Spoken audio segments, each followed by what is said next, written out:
संग बजाओ रे शहनाई, आनंद अंतर में छाया रे, मंगल अवसर ये आया रे, नर नारी कर लो तैयारी आज उत्सव की, मन हरकाया रे भाया रे, मंगल अवसर ये आया रे, नर नारी कर लो तैयारी महोत्सव की। पूरी नगरी आज सजाओ बेलाल बेली है आई, ढोल नगाड़े आज बजाओ संग बजाओ रे शहनाई, पूरी नगरी आज सजाओ बेलाल बेली है आई, ढोल नगाड़े आज बजाओ संग बजाओ रे शहनाई।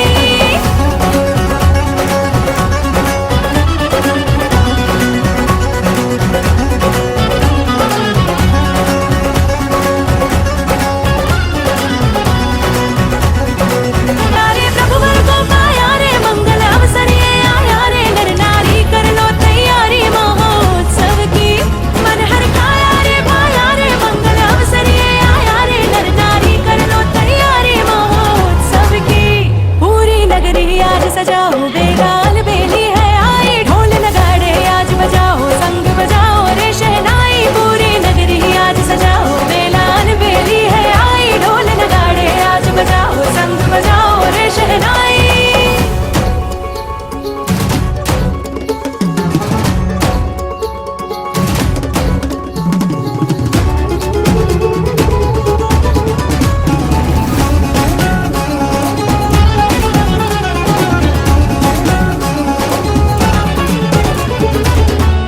के आने से शोभा बढ़ेगी, ध्वजा जिनालय शिखर पर चढ़ेगी, जिनवर के आने से शोभा बढ़ेगी, ध्वजा जिनालय शिखर पर चढ़ेगी। अब तो सबने ये गाया रे, मंगल अवसर ये आया रे, नर नारी कर लो तैयारी महोत्सव की, पलटो नगरी की काया रे, मंगल अवसर ये आया रे, नर नारी कर लो तैयारी महोत्सव की।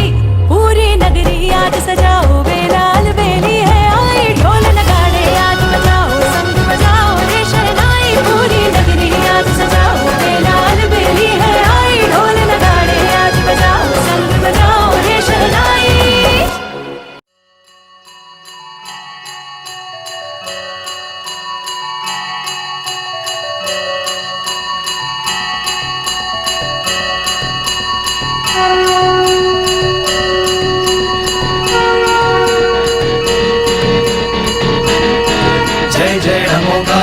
मंत्र नमोकारा जय जय नमोकारा, मंत्र नमोकारा जय जय नमोकारा, मंत्र नमोकारा जय जय नमोकारा, मंत्र नमोकारा जय जय नमोकारा, मंत्र नमोकारा जय जय नमोकारा, मंत्र नमोकारा जय जय नमोकारा, मंत्र नमोकारा जय जय नमोकारा, मंत्र नमोकारा।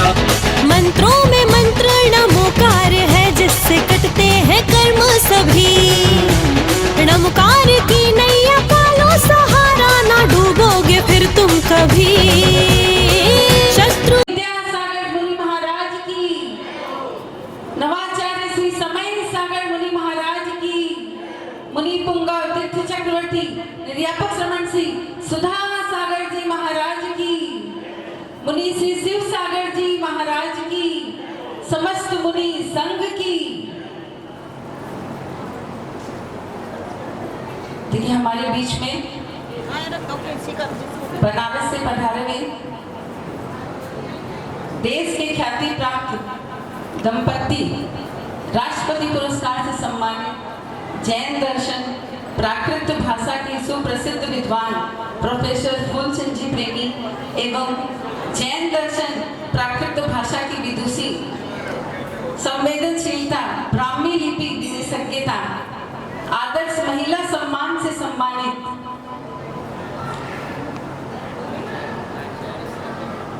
ऋषभदेव पुरस्कार से ब्राह्मी भारती उपाधि से विभूषित डॉक्टर उन्नी पुष्पा जैन जी, और साथ में उनकी प्यारी सी बिटिया जिनको कि हम सभी जानते हैं राष्ट्र गौरव, और जो कि दिल्ली नहीं पूरे विश्व में प्रसिद्ध हैं, वो हमारे बीच में उपस्थित हो चुकी हैं। तो हम सभी जोरदार तालियों से एक बार उनका स्वागत करते हैं। और मैं आमंत्रित करूंगी कि सबसे पहले कार्यक्रम की शुरुआत चित्र नावन और दीप प्रज्वलन से हो। तो मैं बुलाना चाहूंगी फूलचंद जी प्रेमी जी और पुष्पा जी और इंदु जी वो यहाँ आए, और साथ में हमारी सूरत मैम बिहार से जो बहनें आई हुई हैं मंगला शरण की, वो भी यहाँ आए। सागर चंद जी, विजेंद्र जी, कपिल भैया, अमित जी, सचिन भैया, वो सभी आए। और दीप विश्वास कमजोर होना। दीदी आप भी आई हो? आई दीदी, आप आन्या दीदी और अरुणा दीदी वो भी हैं। भूल कर भी कोई भूल होना, इतनी शक्ति हमें न दाता, विश्वास कमजोर होना। बोले 1008 देवादिदेव श्री शांतिनाथ भगवान की गर्जने ज्ञान के दीप आज खुल गए। झोली खाली मैं लाया दर पर आज भर गई। झोली खाली मैं भर गई। पाई मैंने पाई खुशी जो मुझको आज मिल गई। पाई मैंने पाई खुशी जो मुझको आज मिल गई। तेरे चरणों में आके झोली आज भर गई। तेरे चरणों में आके झोली आज भर गई। चरणों में आना यूं आके रम जाना, खिले मन मेरा दीवाना। चरणों में आना यूं आके रम जाना, खिले मन मेरा दीवाना। तेरे चरणों का बस ये सहारा है। तेरे भक्तों ने आज यूं पुकारा है। पाके तेरा रूप सलोना छवि आज भाग गई। पाके तेरा रूप सलोना छवि आज भाग गई। तेरे चरणों में आके झोली आज भर गई। तेरे चरणों में आके झोली आज भर गई। पाप कमाए अनंत इस युग में, धर्म किया ना पल भी। पाप कमाए अनंत इस युग में, धर्म किया ना पल भी। गुरुवर मेरी अब बाकी कोई चाह नहीं। अब तेरे सिवा कुछ भी याद नहीं। पूरी हो मुरादे ओ गुरुवर तुमसे आस बंध गई। पूरी हो मुरादे ओ गुरुवर तुमसे आस बंध गई। तेरे दर पर जो आया झोली आज भर गई।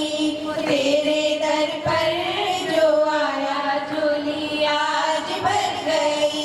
मिल गए गुरु हमारे किस्मत आज खुल गई। मिल गए गुरु हमारे किस्मत आज खुल गई। झोली खाली मैं लाया दर पर आज भर गई। वो झोली खाली मैं लाया दर पर आज भर गई। वो शांतिनाथ भगवान भगवान की जय।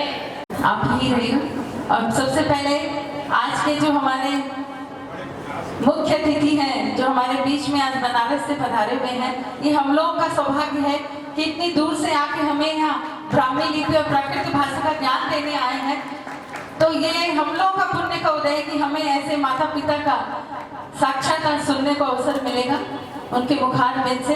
तो पहले सबसे पहले उनका सम्मान करने के लिए मैं बुलाना चाहूंगी श्रीमान प्रेमचंद जी अंकल, विजेंद्र जी, सागर चंद जी, वो यहाँ आए और आज के हमारे मुख्य अतिथि फूलचंद जी प्रेमी का सम्मान करें।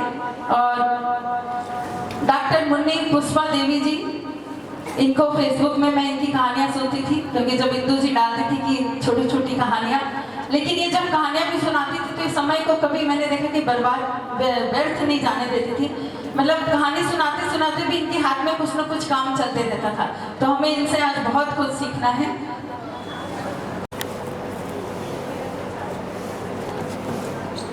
अंकल जी, अंकल जी। इनके सम्मान के लिए मैं सचिन भैया, अमित भैया यहाँ आ जाइए, आइए। दीजिए दीजिए। और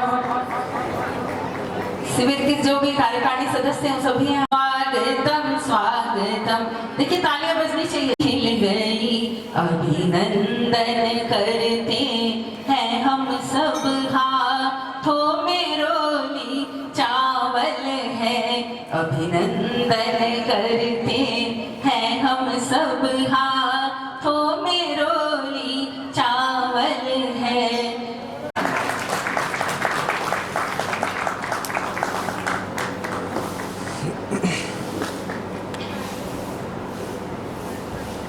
इंदु जी का अपने आप ख्यालों में भजन सुन लेंगे।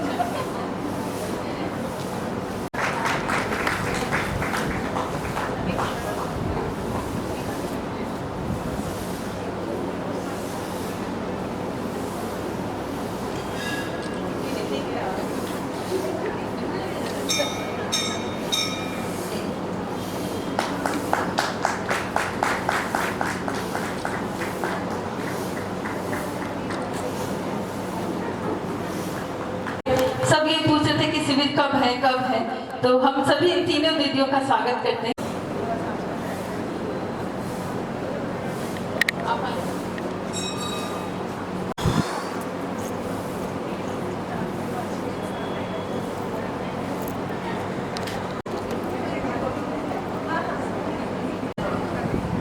दीजिए दीजिए दीजिए।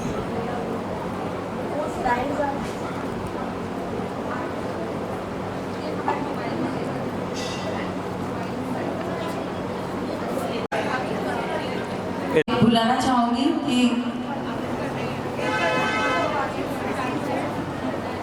हाँ, अमित भी उनको सुनना है और अपने धर्म के बारे में जानना भी है, और बहुत ध्यान से सुनना है क्योंकि इसमें प्रश्न भी आएंगे।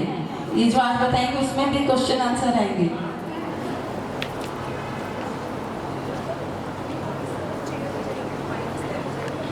जोरदार तालियां। जो कि कई पुरस्कारों से सम्मानित है, आदर्श महिला सम्मान, ऋषभदेव पुरस्कार, प्राकृत भाषा की विदुषी हैं और ब्राह्मी लिपि विशेषज्ञ हैं।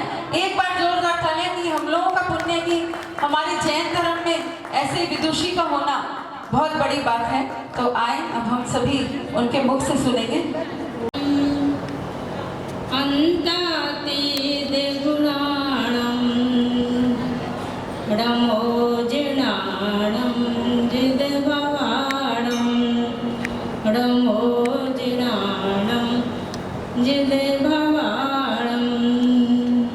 नमः श्री वर्धमानाय निर्धूत कलिलात्मने सालोकानां त्रलोकानां यद् विद्या दर्पणायते यद् विद्या दर्पणायते।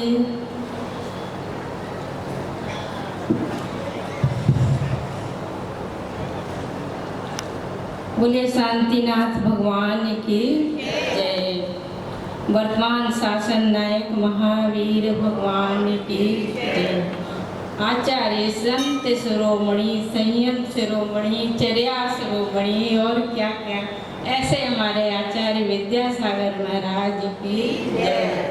मुनि पुंग श्री सुधा सागर महाराज सर्व मुनि संघ की जय। यहाँ पर विराजित महाराज जी हैं, इनका नाम बोलिए मुनि शिव सागर महाराज की जय।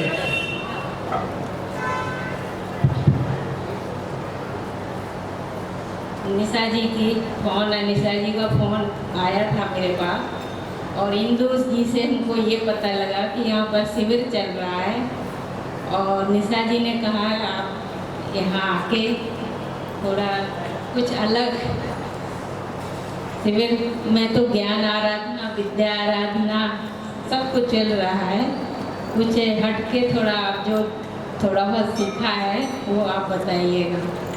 तो और तो आगे बताएंगे ये लोग, पर हमको आज खासकर ब्राह्मी लिपि के बारे में बोलना है।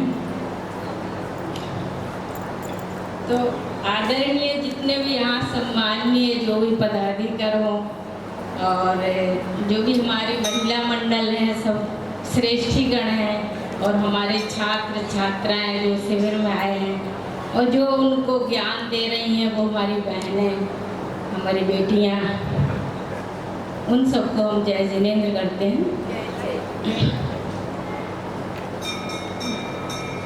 सभी ने आदि तीर्थंकर ऋषभदेव भगवान का नाम सबको मालूम ही है कि हम वंशज ही उन्हीं के हैं।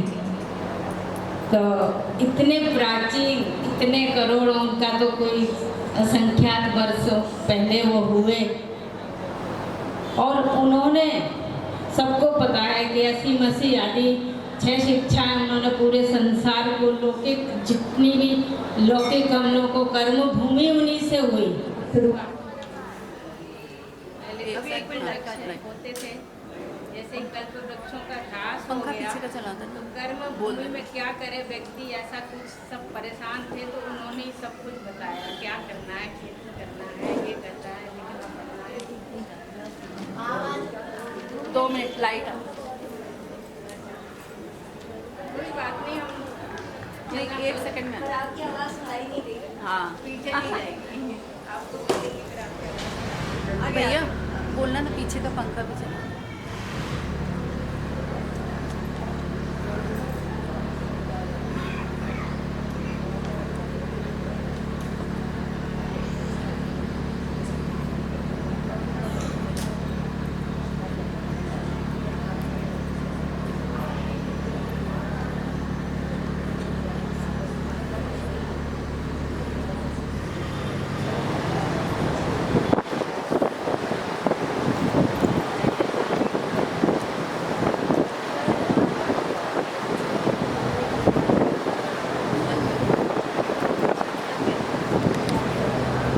के पास चलते हैं। हमारे ऋषभ देव जी के 101 पुत्र थे, सबको मालूम है, और उन्होंने अपने जो बेटों को जो कुछ सिखाया वो सबको पता है, पर उन्होंने सबसे बड़ा काम जो शिक्षा का काम किया, अंक कला और अक्षर कला सिखाई, ब्राह्मी और सुंदरी। ब्राह्मी को उन्होंने अक्षर कला सिखाई और सुंदरी को अंक कला ने गणित विद्या सिखाई, क्योंकि वे जानते थे कि हमारी जो भी संस्कार हैं, ये शिक्षा का जो भी महत्व है, यदि एक बेटी सीखती है, यदि एक माँ सीखती है, तो वो 100 शिक्षिकाओं के बराबर होती है। तो उन्होंने ये काम, वो जानते थे कि ये शिक्षा का जो काम है वो हम बेटियों के या महिलाओं के जिम्मे करें, उन्हीं को सिखाएं। तो ब्राह्मी को जो उन्होंने अक्षर कला सिखाई और ने लिखने का जो ढंग बताया कि हम स्वर व्यंजन कैसे लिखें, तो उन्होंने जो लिखने का ढंग सिखाया वो लिपि कहलाती है। अक्षर का जो आकार प्रकार बनाया जाता है वो लिपि कहलाती है। भाषा अलग बात है और लिपि अलग बात है। भाषा हम भावों से, अपने जो भी भाव होते हैं वो अभिव्यक्ति देते हैं, चाहे जिस भाषा में, जिस देश की जो भी भाषा होती है, जिसकी जो बोली होती है, ग्रामीण बोली होती है, वो अभिव्यक्ति जो देते हैं वो भाषा कहलाती है, बोली कहलाती है। परंतु जिस भाषा को हम लिखते हैं वो लिपि कहलाती है।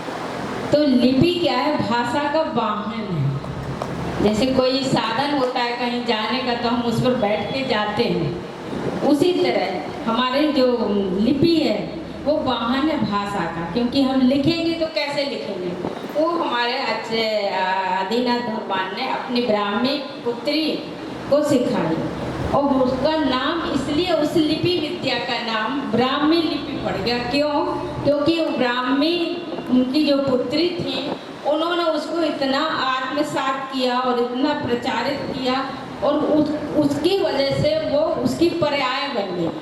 अरे ब्राह्मी लिपि नाम से वो जाना गया, उनका नामकरण जो हो गया लिपि का, वो ब्राह्मी हो गया। और वो ब्राह्मी सब लिपियों की जननी कहलाती है। जैसे हम लोग भाषाओं को कहते हैं कि ये प्राकृत भाषा सब लिपि है, भाषाओं की जननी है, तो ब्राह्मी जो लिपि, उससे अनेक लिपियाँ लिखी, चाहे जो कन्नड़ लिखते हैं, तमिल लिखते हैं, गुरुमुखी लिखते हैं, अन्य जो भी लिपियाँ लिखी गई इसी से ब्राह्मी लिपि का जो विकास हुआ जब, तो और आज भी जो हम लोग देवनागरी लिपियाँ ने, जिसको आप लोग हिंदी कहते हैं, लिखते हैं, वो देवनागरी लिपि कहलाती है। तो वो देवनागरी लिपि कहाँ से आई? आज विकास होते होते जो हम क ख ग या स्वर और व्यंजन आ लिखते हैं, वो उसका ही विकास होते होते वो विकास से हम ब्लैक बोर्ड पर बताते हैं तो जल्दी से लोगों को समझ में आता है कि हाँ ऐसे लिखा जाता था उस समय, आदिनाथ जी ने सिखाया है। और वो आगे बढ़ते बढ़ते विकास तो नियम है कि हर चीज़ का विकास होता है, तो विकास होते होते आज तक जो हम लिख रहे हैं वो उसी का उत्स है, वहीं से आई है। तो ब्राह्मी लिपि की खोज कैसे हुई, ये बड़ी बात है। क्योंकि हमारे यहाँ जैसे जन भाषा बोली जाती थी, प्राकृत होती थी, वैसे ही लिखने में ब्राह्मी लिपि चलती थी। इसलिए हमारे जैसे अशोक के शिलालेख सबको मालूम होंगे, तो अशोक के शिलालेख उन्होंने उसको ब्राह्मी लिपि में और प्राकृत भाषा में लिखवाया। शिलालेख आने जो हमारे शिलाओं पर हमारा इतिहास, हमारा स्वर्णिम इतिहास लिखा है। तो ये सोचने की बात है कि उन पत्थरों को, देखो यहाँ छोटे बच्चे भी बैठे हैं, बड़े ध्यान से सुनना, लोग जो लिखते हो ना वो लिपि कहलाती है, तो उसका विकास कैसे हुआ, आज जैसे हिंदी लिख रहे हैं, लिखेंगे कैसे आया, सब बात बता रहे हैं, तुम लोग से पूछेंगे अभी, इसलिए ध्यान से सुनना। नहीं, एक बार हम लोग ये चीज़ें हैं, वही थ्योरी बोल रहे हैं, आपको इतिहास बोल रहे हैं। जब इनको लिखते हैं ना ब्लैक बोर्ड पर, तब बच्चों को भी बहुत आनंद आता है और सीखने में भी बहुत अच्छा लगता है। तो हम बता रहे थे कि इसकी खोज कैसे हुई। किसी को नहीं मालूम था कि ये अभिलेखों में लिखा क्या है, जबकि अभिलेखों में वही लिखा जाता है कि जो उस समय लोग जनता उसको पढ़ सके। तो इसका प्रमाण है कि उसने शिलालेखों में यदि ब्राह्मी लिपि लिखी गई या प्राकृत भाषा लिखी गई, तो इसका मतलब है कि जन साधारण आम आदमी उसको पढ़ता होगा, तब तो शिलालेख में लिखा गया। परंतु आज हम नहीं पढ़ पाते हैं, ये बात अलग है। तो उसको सीखने के लिए कहीं भी हम जाएं, गिरनार जाएं, वहाँ शिलालेख हैं। हम भुवनेश्वर उड़ीसा में हमारा हाथी गुम्फा शिलालेख है, बहुत बड़ा ऐतिहासिक शिलालेख है, सम्राट खारवे द्वारा लिखा गया 17 पंक्तियों का शिलालेख है, उतना ऐतिहासिक शिलालेख है। तो हम यदि वहीं जाएं कभी और उसके पास खड़े हों, तो हम उनको नहीं जाने कि क्या लिखा है, तो फिर हम लोग को अपना जो विरासत है हमारी, वो हमको नहीं समझ में आएगी कि हम कितने वैभवशाली हैं, कितनी विरासत हमारे पास है। तो इसलिए ब्राह्मी लिपि सीखना जरूरी है। ब्राह्मी लिपि की खोज ऐसे हुई कि ये पहले बाहर के पश्चिमी विद्वान इधर आए, भारत के लोगों को उतना मतलब नहीं था क्या लिखा क्या नहीं लिखा, परंतु उन लोगों को क्या, उन लोगों की जिज्ञासाएं बहुत, यहाँ सब खोज करने, भारत बहुत बड़ा ज्ञानी विज्ञानी सबको पता है, विश्व गुरु कहा जाता है। तो वहाँ के लोग यहाँ खोज करने आते थे कि आखिर है क्या भारत में। तो उन्होंने जब चट्टानों पर कुछ खुदा हुआ देखा, कुछ लकीरें देखी या कुछ, तो ये है क्या, निश्चित इसमें कुछ बहुत कुछ लिखा है, बहुत जो छुपा है, पर कैसे लिखा है, किस लिपि में लिखा है नहीं पता। तो वो एक जैन प्रिंसिप हुए, तो उन्होंने उसमें 17 साल ऐसे लगाए पढ़ने में, बहुत मुश्किल से, मतलब बताने की बहुत टाइम कम है। अने क्या उनकी एक कहानी चलती थी, उनको उन्होंने नकलें की, उसकी छापा करवाए, फिर विद्वानों को भेजे गए, जगह जगह काशी भी भेजे गए, परंतु कई लोग उसको नहीं समझ पाए। पर बार बार जब उन्होंने सब जगह के शिलालेखों की वो नकल या छाप कही है, फोटोकॉपी कही है, उसको इकट्ठा किया, तो उनको एक शब्द अक्षर द और एक अक्षर न, अने दान शब्द सबसे पहले उन्होंने पढ़ा। तो क्योंकि जैनियों की जो भी शिलालेख ज़्यादा होते थे उनमें दान देने वालों की प्रशस्तियाँ लिखी जाती थी, तो दान शब्द उनको पहले पढ़ने में आया। जब हम अपने गुरुजी से सीखते थे तो उन्होंने कहा कि सबसे पहले हम दा लिखेंगे, तो हम लोग को समझ में नहीं आया था कि ये इतने अक्षर और इतने स्वर में व्यंजन सब छोड़ के और ये दा क्यों लिख रहे हैं। फिर उन्होंने वो कहानी हम लोग को बताई कि दान द अक्षर सबसे पहले पढ़ा गया, इसलिए दा सबसे पहले लिख देते हैं सिखाने के पहले। तो ऐसे उसकी खोज की और बहुत संघर्ष हुआ और मुश्किल से एक अक्षर पकड़ में आया। अब तो हम लोग जब समझ गए, जैसे आप भी आते आते पंडित गौरी शंकर ओझा हुए हमारे भारतीय विद्वान पुरातत्वविद बहुत बड़े, तो उन्होंने भी इसको फिर आगे बढ़ाए और भी विद्वान हुए। फिर वो सब एक समिति बन गई, एक हो जाता है, लोग एक के बाद एक जुड़ते जाते हैं, तो फिर उसको बहुत मुश्किल से पढ़ा गया शिलालेख को। तो इस तरह से ब्राह्मी लिपि की खोज हुई। ब्राह्मी लिपि की जब खोज हुई तो उसमें क्या लिखा है, हमारा सारा स्वर्णिम इतिहास, हमारा अतीत इतना स्वर्णिम था और हमारी विरासत इतनी स्वर्णिम थी कि हमको उसका आता ही पता नहीं। तो इसलिए उसको पढ़ने के लिए हमको ब्राह्मी लिपि जरूर सीखना चाहिए।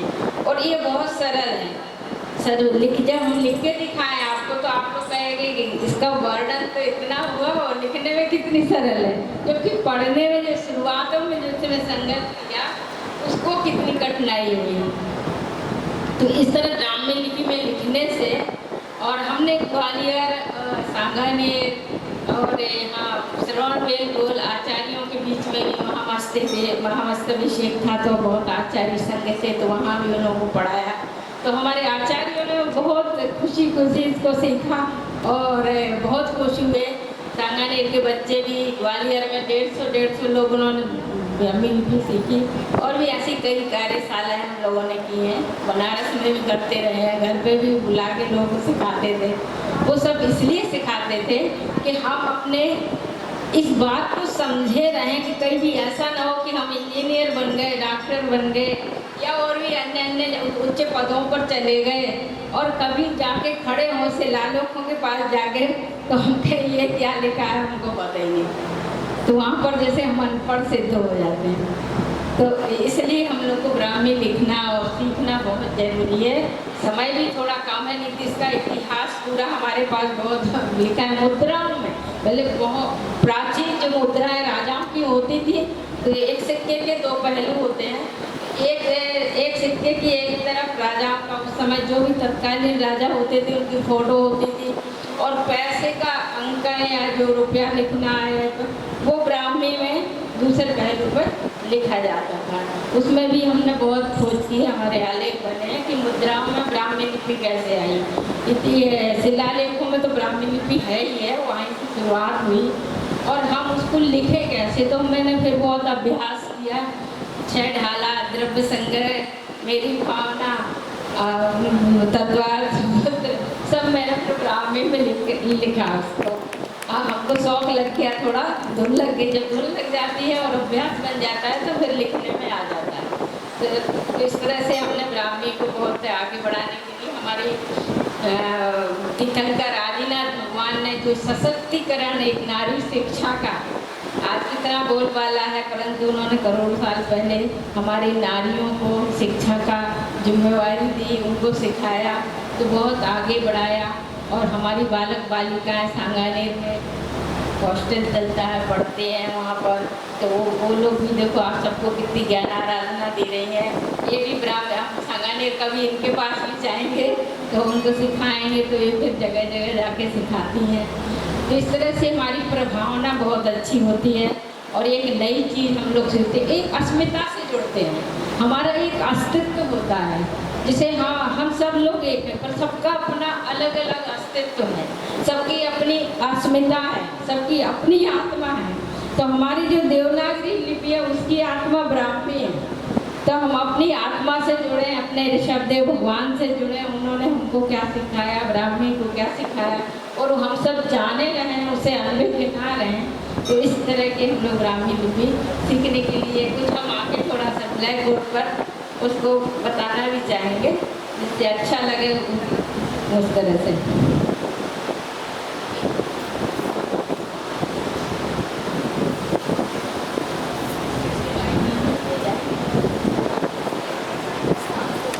हम सारे लिखेंगे और जब ब्लैक बोर्ड पर हम लिखने जा रहे हैं तो मंगलाचरण के रूप में पहले हम वो दाई लिख के दिखाएंगे। को जो सबसे पहले पढ़ा गया। और आप लोग को भी समझ में आएगा कि हमारे आचार्य वो हमारे आदिनाथ भगवान जी ने कुछ बस एक परिकल्पना दे दी कि ये ऐसे ही बनेगा, और वो आज भी वैसे ही बन रहा है। उसमें हम लोगों ने कुछ ज़्यादा नहीं कर पाए, हम लोग उसी को मूल रहने दिया, थोड़ा बहुत आगे पीछे बढ़ा दिया और वो अक्षर बन गया।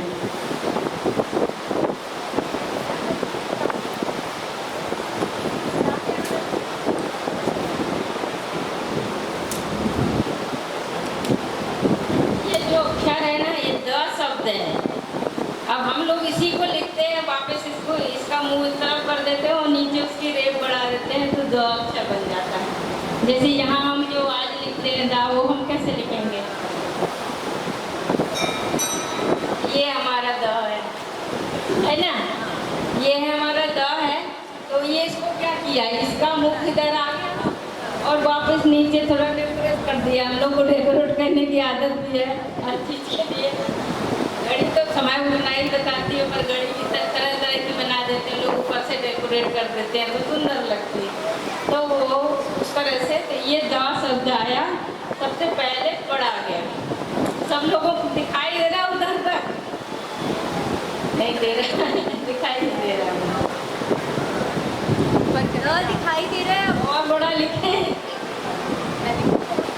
आपको द दिखाई दे रहा है? कितने लोगों को नहीं दिखाई दे रहा है? आपको नहीं दिख रहा है, आपको दिख रहा है। तो जिनको नहीं दिख रहा है वो आगे आ सकते हैं। जिनको भी पीछे से नहीं दिखाई दे रहा है वो आगे आ जाइए। हाँ, ऊपर करते थोड़ा पकड़ने की ऊपर ले जाना। हाँ, ऊपर से करते नहीं, इसको कुछ पीछे कर दो बस, सेफ्टी करें।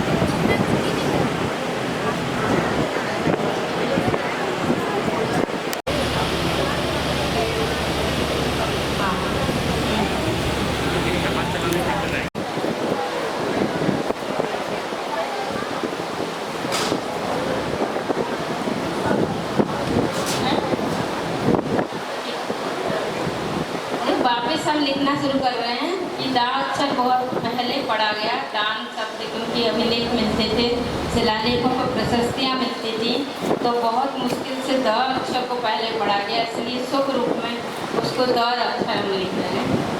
बहुत बड़ा लिखेंगे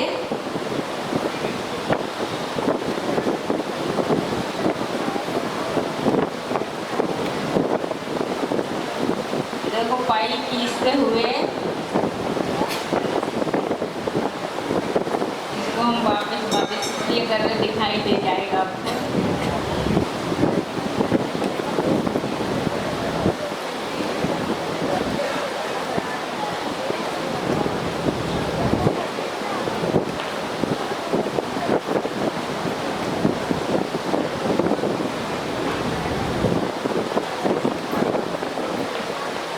अब दिखाई दे रहा होगा। इसको हम खाली इसलिए थोड़ा डबल कर दिए कि मोटा काला हो जाए, तो दिखाई दे।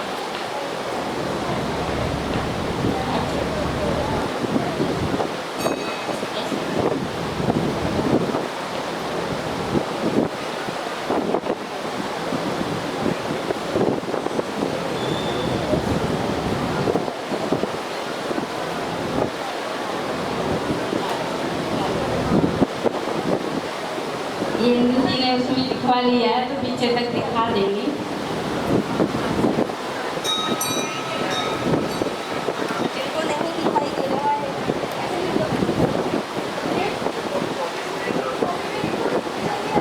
सब लोगों ने, आप लोगों ने लिख ही लिया होगा ना, सब लोगों ने आगे आगे, सब बच्चों ने भी लिख लिया होगा। तो ये सब लोग द शब्द समझ गए ना, दादाजी वाला दा।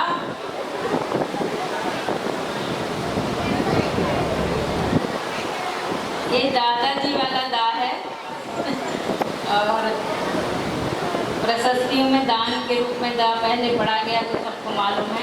अब क्या शब्द पढ़ा गया? ना।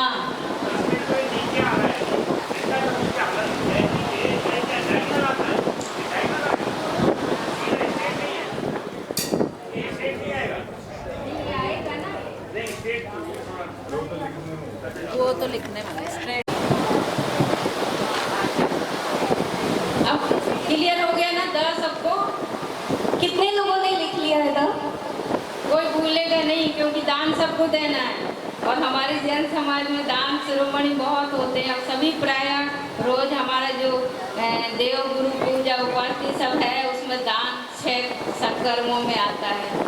बच्चों से लेकर बड़े तक सब लोग गुल्लक में दान करते हैं। देखो बेटा, बच्चों के लिए एक स्पेशल बात बता देती हूँ। अगर आप ये सीख लोगे, ठीक है, और आपका कोई बेस्ट फ्रेंड है उसको सिखा दोगे, तो आप स्कूल में भी कुछ लिख कर दोगे ना उसको, कोई भी बात अगर उसको लिख के देनी है तो किसी को पता नहीं चलेगा आपने क्या लिखा है। तो एक तरह से आप इसकी कोड लिपि भी कह सकते हो इसको। और आप लोग आपस में, मैं एक और वाकया बता देती हूँ। मम्मी जब ग्वालियर में वर्कशॉप ले रही थी तो वहाँ पर सब लोगों ने सीख लिया। अब उसके बाद माँ के पास पत्र आने लगे ब्राह्मी लिपि में, मतलब ग्वालियर के लोग पत्र भेजते थे माँ को ब्राह्मी लिपि में, और वो फिर उत्तर देती थी। और उन लोगों ने ये लिखा उसमें कि हम लोग आपस में कोई बात करनी होती है तो हम लोग लिख के दे देते हैं, किसी को भी कह देते हैं जरा पीछे पास कर देना, कोई पढ़ नहीं पाता उसमें क्या लिखा है। तो ये बहुत अच्छी कला है, इसको जरूर ध्यान से, और बच्चों का तो मैं एग्जाम लूँगी इसलिए ध्यान से सीखना। व्यापारी वर्ग भी बिजनेस के लोग क्या पढ़ते हैं?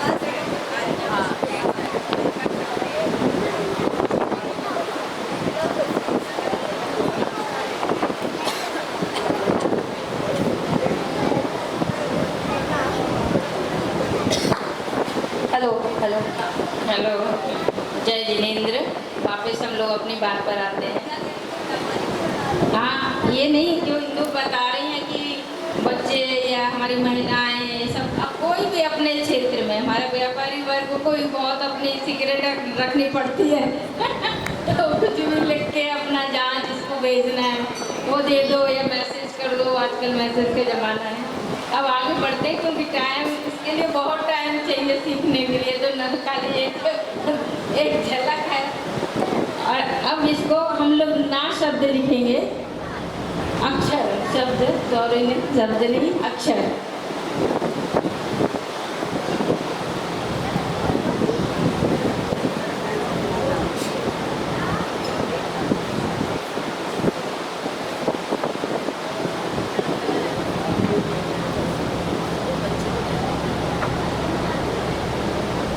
देखो पहले नीचे एक पाई खींचेंगे,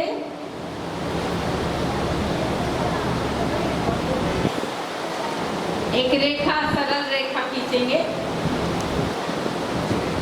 और उसके बीचों बीच, एकदम बीच बिंदु पर, दोनों के बीचों बीच ऊपर एक, फिर से एक लाइन ले जाएंगे। ये बस ये हमारा जो है वो ना शब्द है, अक्षर है ना। एक पहले सरल रेखा पूरी खींचना है और वो सरल रेखा के बीचों बीच एक पाई ऊपर खींचनी है, तो ये ना शब्द अक्षर बनता है। और हम आज जो ना लिखते हैं वो उसमें हम इसको खोज सकते हैं। ये जो ना हम लिखते हैं इसमें हम ब्राह्मी लिपि का नाम खोज सकते हैं कि न्यू में क्या है। सबको यदि समझ में आए तो, नहीं तो इसको हम मिटा, इसको खाली अलग कर देंगे। जो डेकोरेट किया है, जो कुंडी लगा देते हैं ना कि जो हमने डेकोरेट किया वो अलग कर दिया। और बस ये पाई सिरों रेखा पहले नहीं होती थी, पहले अभी गुजराती में सिरों रेखा नहीं बनती। सिरों रेखा मतलब ऊपर जो लाइन खींचते हैं, तो गुजराती आप लोगों ने पढ़ी होगी, सिरों रेखा नहीं होती उस पर। इसी तरह ब्राह्मी में सिरों रेखा नहीं होती थी, तो हमने वो सिरों रेखा भी मिटा दी। तो अब का आगे ना अक्षर का रूप आ गया कि नहीं, ये सीधा हो जाएगा तो ना बन जाएगा। तो इस तरह हम लोगों को ये ना हमारा ब्राह्मी लिपि का नाम है। अच्छा, ये भी कई प्रकार से विकसित हुई है ना, आज बनते बनते ऐसे नहीं आ गया। इसमें गुप्त कालीन, मौर्य कालीन ऐसे जो समय चलते थे, और वो भी 100 200 साल बाद क्या परिवर्तन आया, वो भी एक अलग विकास है। परंतु हम सीधे ला रहे हैं उसको, उस समय को लेकर आज के देवनागरी के रूप में लाया। तो ये नासक तो द हो गया, और ना तो सबको ऊपर बाहर तक उत्तर पीछे तक भी समझ में आ गया, हो गया पाई, और बीचों बीच एक पाई, ये ना हो गया। अब दान तो बनाना ही है, तो एक मात्रा तो लगानी है।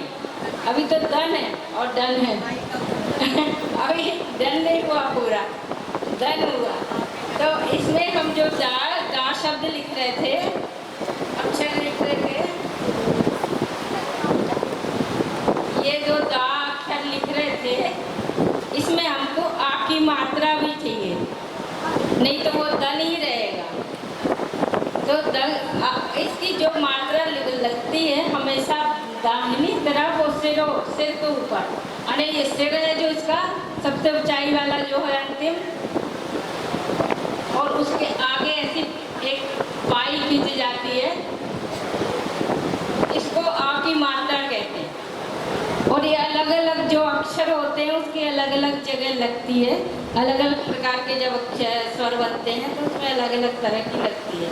और ये दा शब्द में उसमें इस तरह से लगेगी। तो आप लोग इसको दान शब्द लिख सकते हो, आप दा बना के उसमें आ की मात्रा लगा के और ना, तो आप एक दान शब्द सबसे पहले ब्राह्मी लिपि का दान सीख लिए हो, ये शब्द बन गया। वो अक्षर था, एक द अक्षर था, ना अक्षर था, और दोनों को मिला के शब्द बन गया। तो ये दान शब्द इसलिए लिखा कि हम लोगों की शुरुआत वहीं से हुई, पढ़ने वालों की शुरुआत वहाँ से हुई। अब हम लोग एक कुछ लिखेंगे,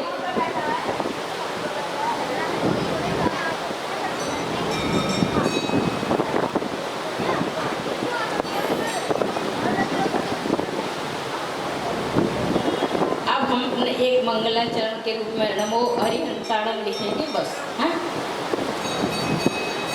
इसमें आपको कई अक्षर आ जाएंगे अपने आप, मंगलाचरण भी हो जाएगा और अक्षर भी आ जाएंगे और कई मात्राएं भी आ जाएंगी।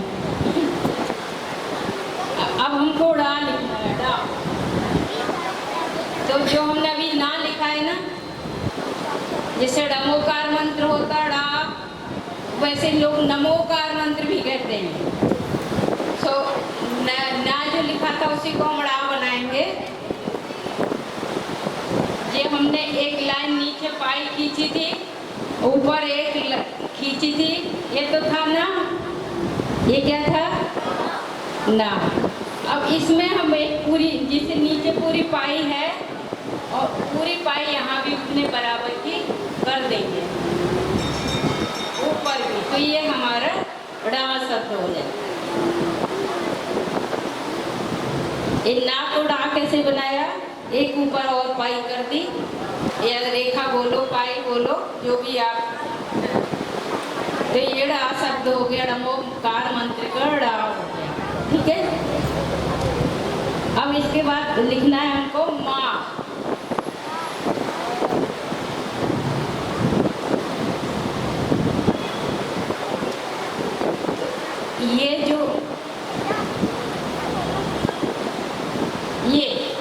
ये जो हम हिंदी में अंक लिखते हैं 4,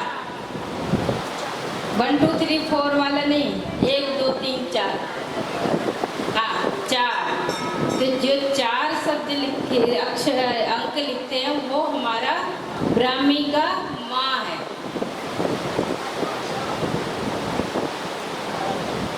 और ये भी हम समझ लें कि आज भी जो आप माँ लिखोगे, तो ये माँ लिखोगे ना, दिख रहा है माँ, दिख रहा है। अपन जो लिखते हैं देवनागरी वाला, इसकी हम सिरों रेखा अलग कर देंगे, और बाजू वाली जो हमने केवल अपनी बुद्धि लगाई, थोड़ी सी अपनी बुद्धि शब्द लगाई और माँ बनाया, उसको अलग कर दिया, अपनी बुद्धि अलग कर दी, तो हमारी ब्राह्मी आ गई। हमने खाली 2 रेखा अलग की है, सिरों रेखा अलग की है और बाजू वाली रेखा अलग की है, तो ये हमारा आज का रूप आ गया, ब्राह्मी का रूप। तो माँ सबको 4 अक्षर 4 अंक लिखना है, मतलब 1 2 3 4 वाला अंक 4, तो वो माँ हो गया। और उसमें हमको रमो बनाना है, ओ की मात्रा चाहिए। तो ओ की मात्रा जो होती है वो जो सबसे ऊपर हमारा जो भी मिलता है हमको, उसके आगे जैसे हम तो ये और एक यहाँ दोनों तरफ बाई कीजिए। 4 अंक के ऊपर वाले स्थित पर दोनों तरफ आड़ी रेखा खींची, एक दाएं तरफ एक बाएं तरफ दिखाई दे रही हो। तो 4 तो सबको पता है, अंक लिखते हैं, वो माँ है ब्राह्मी लिपि का। और उसकी जो दोनों ऊपर से आगे बढ़ जाए तो नमस्कार कर लेते हैं। नमस्कार तो कर ही लिया है, नमो हो गया, ताड़म नमो सबसे प्राकृत भाषा में लिखा है। अपना नमोकार मंत्र प्राकृत भाषा में है ना, वही वहाँ लिखा है। तो सबसे पहले 2 पदों को नमो अरियंताड़म नमो सिद्धाड़म लिखा गया, तब उसे लाने की शुरुआत हुई। तो कभी आप लोग भी वहाँ जाओगे तो उसे लालेख को देखोगे। उदयगिरी खंडगिरी 2 पहाड़ियाँ हैं वहाँ पर, उस पर आदि गुम्फा शिलालेख है, तो वहाँ जाके देखने से पता चलता है। अब सबसे पहला हमारा जो स्वर है, बच्चा शुरुआत बोलने की जहाँ से करता है। बच्चे शुरुआत में क्या करते हैं, या संगीत में जो रियाज करते हैं लोग, वो क्या करते हैं, आ से शुरुआत करते हैं।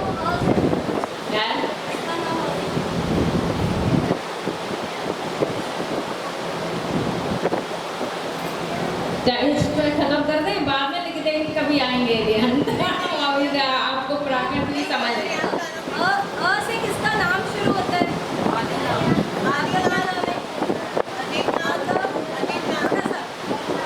ये बोल रही है अजित नाथ भगवान के नहीं, अरियंताड़म लिखना है पहले मुझे।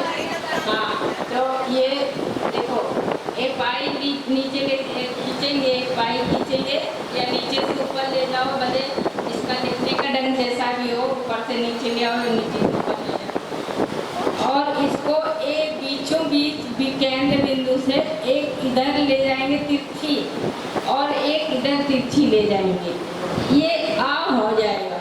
ब्राह्मी लिपि का स्वर है जो आ, वो इस तरह का हो जाएगा। एक पहले खड़ी पाई खींचो, और खड़ी पाई के बीचों बीच से एक ऊपर की तरफ तिरछी लाइन ले जाओ, लाइन, और एक नीचे की तरफ ले जाओ, तो ये हमारा आ स्वर बन जाएगा।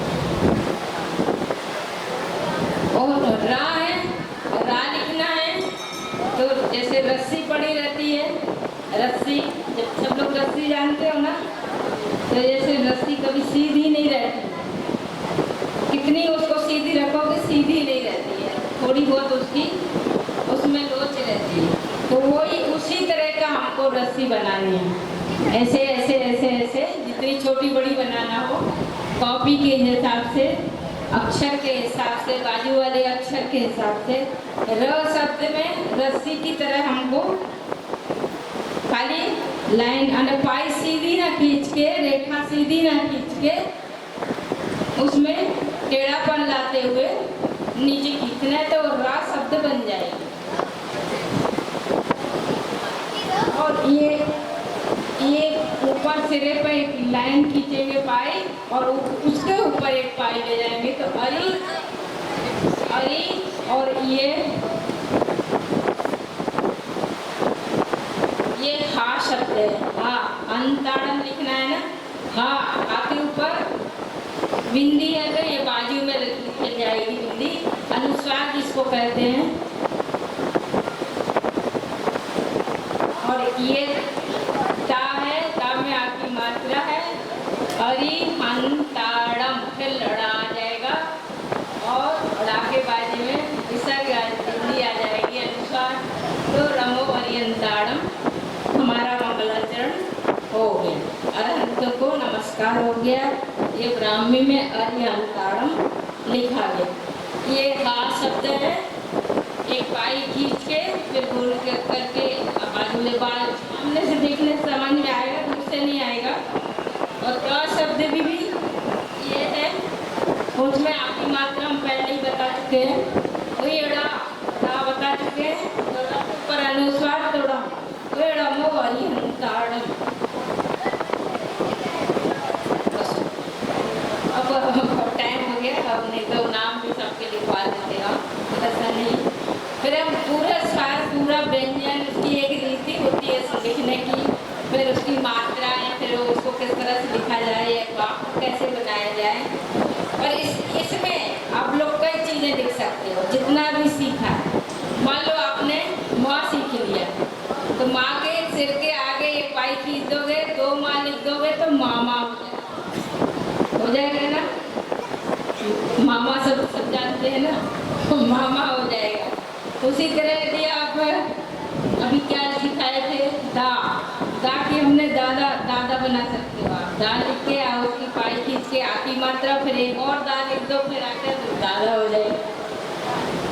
ठीक है, आज इतना ही, फिर कभी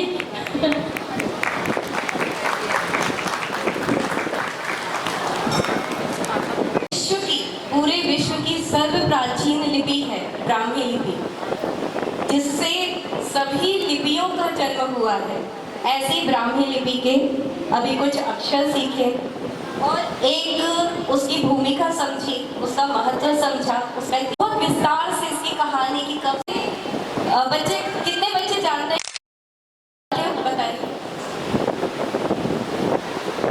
किसमें लिखा होता है, किसमें?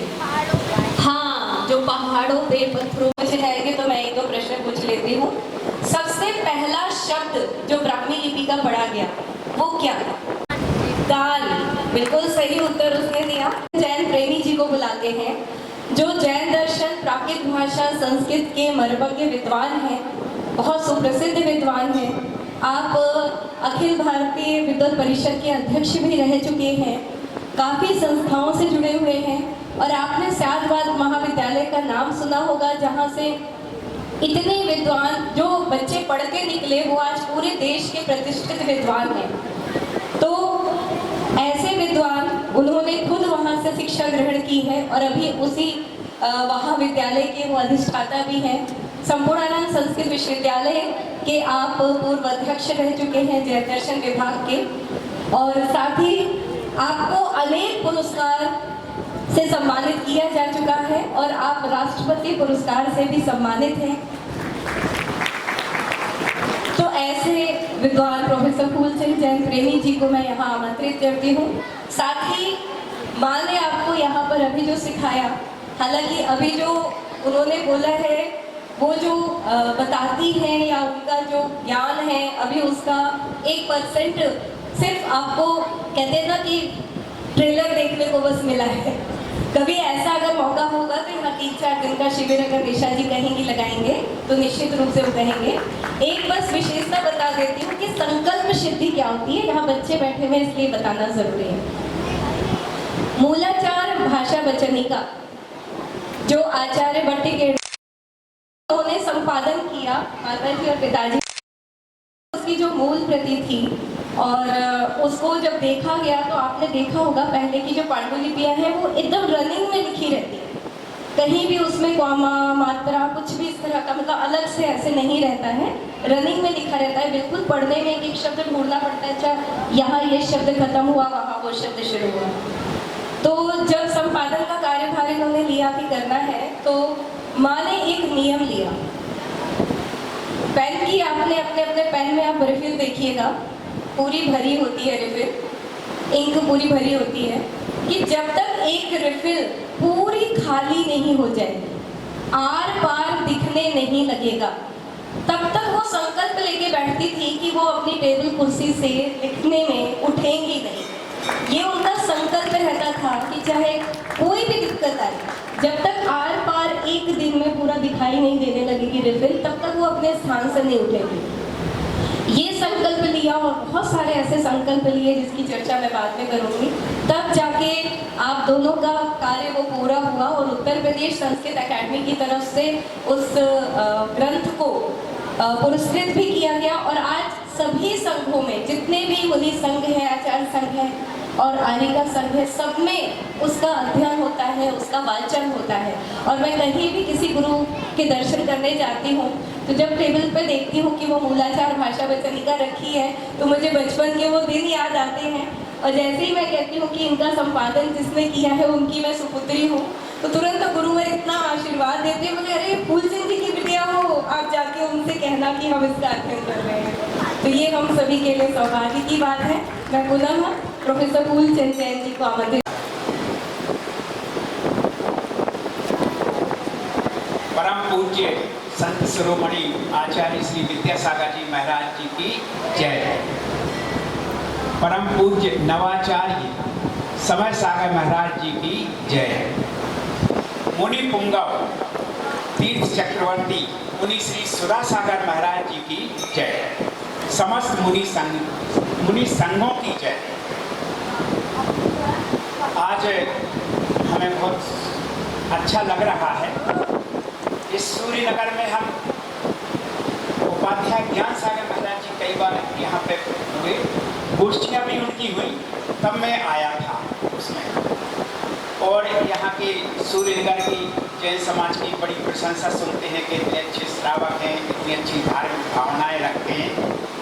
और सबसे बड़ी बात तो ये है कि आज आप लोगों ने इन गर्मियों की अवकाश का सदुपयोग करते हुए श्रमण संस्कृति संस्थान की तरफ से ये शिविर लगाया है। और हम जब आ रहे थे शांति धारा चल रही थी, मेरी बच्चियाँ शांति धारा पढ़ रही थी, इतना शुद्ध उच्चारण बहुत अच्छा लग रहा था कि देखिए ये बेटियाँ अपने घर में रहती तो शायद कुछ नहीं कर पाती होती, कोई B.Com करती, कोई BA करती, कोई कुछ इस तरह करती। और ये आज मैं तो सच बताऊँ, मैं तो पूज्य सुधा सागर महाराज जी का बहुत उपकार मानता हूँ कि उन्होंने एक श्रमण संस्कृति संस्थान खोल करके पूरे देश में विद्वानों की एक बहुत बड़ी सेना खड़ी कर दी। और उसके बाद उनका दूसरा विकल्प था कि बच्चियों को शिक्षा दें, क्योंकि बहुत लोग कहते थे कि बच्चों के लिए तो आप व्यवस्था कर दी, बच्चियों क्यों नहीं करती,